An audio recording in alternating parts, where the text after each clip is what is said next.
Let's cut to the chase. Number 8. Highlighting your textbooks. You've probably heard that the secret to acing any test is to turn your textbook into a glowing, neon masterpiece. The more fluorescent yellow, pink, and blue you smear across the pages, the more information you're absorbing, right? You look at your work, a beautiful rainbow of alleged knowledge, and feel like you've truly done the work. That's about as effective as trying to learn a language by watching a foreign film on mute. It feels like you're engaging with the material, but you're performing a hollow action. Your brain is getting tricked by a very simple, very dumb illusion. Here's your evidence. Highlighting is one of the most passive learning strategies imaginable. When you drag that marker across a sentence, your brain isn't encoding the information, it's just completing a basic motor task. It recognizes the sentence, sure, but that's it. It's like seeing a person you know across the street. You recognize their face, but you don't know what they're thinking or what they had for breakfast. That feeling of knowing the material is actually just a false sense of familiarity. Studies have repeatedly shown that highlighting has virtually no benefit over simply reading the text once. Active recall, where you force your brain to pull the information out from scratch, is what actually builds memory. So where did this myth come from? It's a classic case of confusing effort with results. Highlighting is easy, it's tangible, and it creates a visible record of the time you've spent studying. It feels productive, so we assume it must be. It's the junk food of learning. It provides immediate satisfaction, but offers zero nutritional value for your brain. Number 7. Obsessively organizing your to-do list. You've probably heard that the foundation of a truly productive day is a flawless to-do list. You know the one. Perfectly categorized, color-coded by project, with estimated times for each task, maybe even written in a brand new notebook with your favorite pen. You spend a good 30 minutes getting it just right, and you think, okay, now I'm ready to conquer the world. That's complete nonsense. What you're actually doing most of the time is procrastinating in the most socially acceptable way possible. You've made planning the task, instead of doing the tasks on your plan. The evidence for this is a psychological sleight of hand. Your own brain is playing on you. It's a phenomenon called productive procrastination. You have a big, scary, difficult task looming over you. Let's say, writing a massive report. The thought of starting it fills you with dread.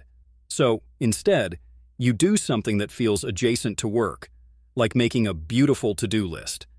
Your brain gets a tiny, satisfying hit of dopamine for accomplishing this simple task, which temporarily eases the anxiety you feel about the real work. You're not being productive, you're just hiding from the thing that matters behind a wall of busy work.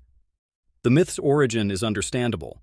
It comes from our genuine need for structure, which has been amplified by an entire industry of productivity gurus selling you fancy planners and complex systems.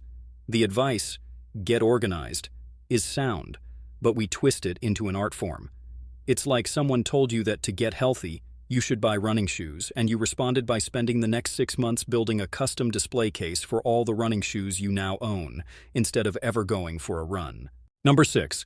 Constantly checking your email. You've probably heard that to be a top-tier professional, you must be hyper-responsive.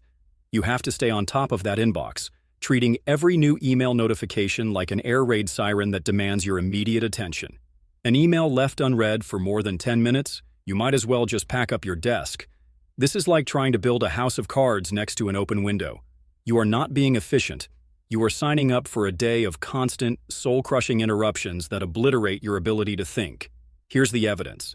Every time you switch from what you're doing to check your email, you trigger something called attention residue.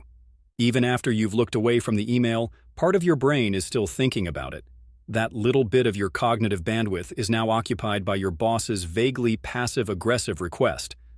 Studies from places like the University of California, Irvine, found that it can take over 23 minutes to get back to your original level of deep focus after just one interruption. Do that 20 times a day, and you've essentially spent your entire workday in a state of permanent mental fog. The origin of this myth is the dark side of our always-on work culture. The invention of the smartphone tethered you to your inbox 24/7. Soon, a quick response time became a badge of honor, a flawed metric for dedication and hard work. Your brain was trained, like one of Pavlov's dogs, to react to that little notification ping.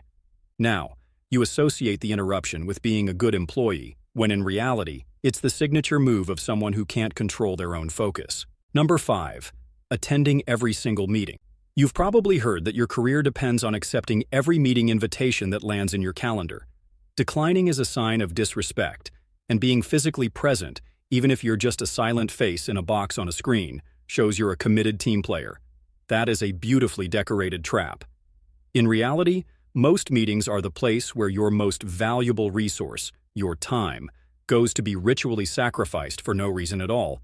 They are the black holes of the modern office, from which no productivity can escape. Here is your evidence. The core problem is a psychological principle called social loafing. The more people you add to a group, the less individual effort each person puts in. When you're in a meeting with 10 other people, the responsibility to be sharp, decisive, and productive is diffused across everyone. The result? Nobody feels personally responsible, and the conversation meanders for an hour before ending with the classic line, "Let's schedule a follow-up to discuss this further." This time suck is often for a topic that could have been resolved with a single, well-written, 3-sentence email. So where did this come from? The meeting as productivity myth is a relic from an old-fashioned management style where managers needed to physically see people in a conference room to believe work was being done. It's now fueled by your own FOMO, the fear of missing out. You're terrified that a critical decision will be made without your input, so you willingly give up an hour of deep, focused work just to be a fly on the wall. Number 4. Playing brain training games. You've probably heard that spending just 15 minutes a day on those brain training apps will sharpen your mind, boost your memory, and essentially upgrade your brain's operating system. It's sold as a fun, easy way to become a genius while waiting for the bus. That's like believing that getting really good at thumb wrestling will somehow make you a world-class boxer. It's a complete misunderstanding of how skills are built, both in your body and in your brain. The scientific evidence on this is overwhelming and conclusive. A massive, multi-year study led by Florida State University, among others, reviewed all the available research and found that brain training games make you better at one thing and one thing only, playing those specific games. The skills don't magically transfer to other areas of your life. Getting a high score on a digital memory game will not help you remember where you put your keys or recall important facts for a presentation. This is called task-specific learning, and while it's real, it's not the same thing as making your brain smarter overall. The myth's origin is pure marketing genius. Companies took a real scientific concept, neuroplasticity, the brain's ability to form new connections, and stretched it into a billion-dollar promise. They sold you an incredibly appealing fantasy, that you could achieve significant cognitive enhancement with the same level of effort it takes to play Candy Crush. Number 3. Waking up at 5 a.m. against your will. You've probably heard the gospel according to the 5 a.m. club.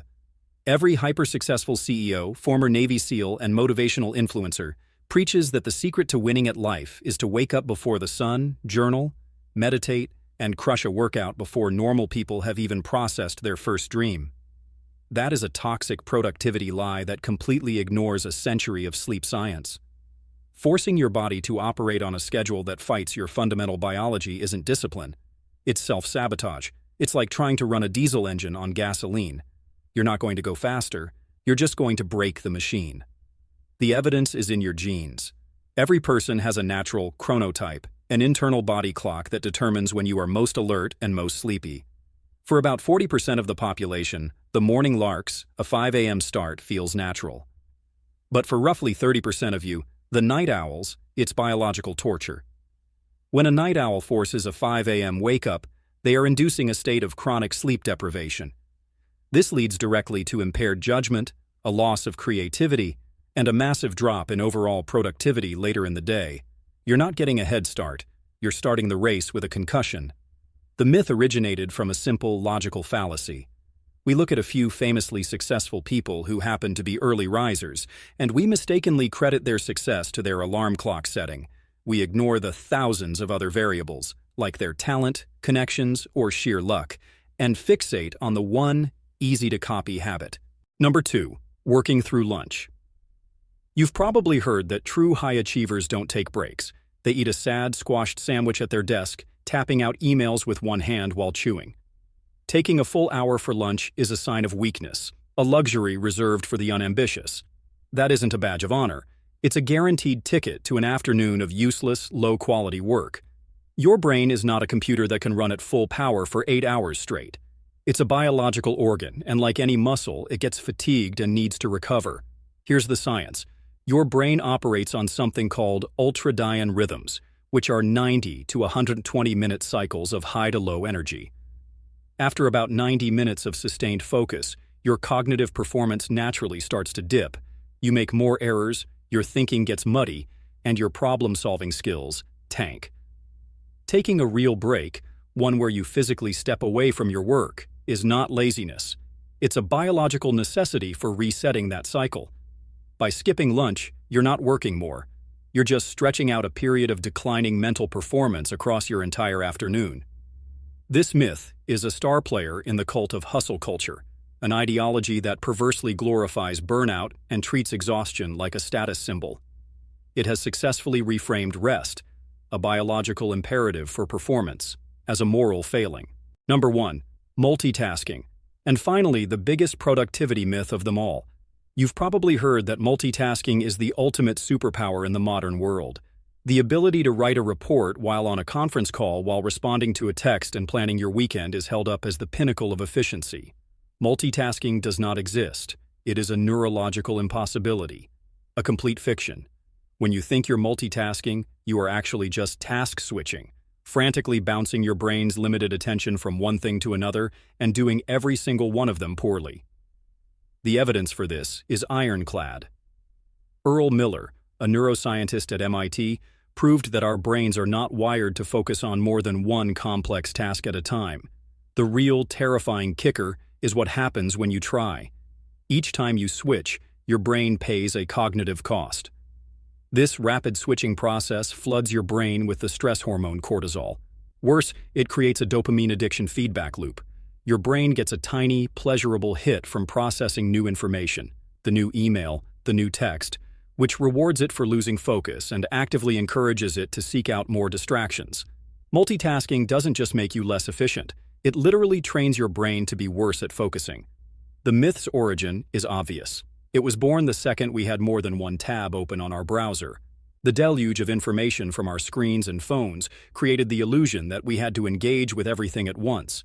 We confused the frantic activity of juggling with the actual result of getting things done. We fell for the most destructive lie in modern work, and our brains are paying the price. That's all for today. I'll be making similar videos in the future. Subscribe to see them.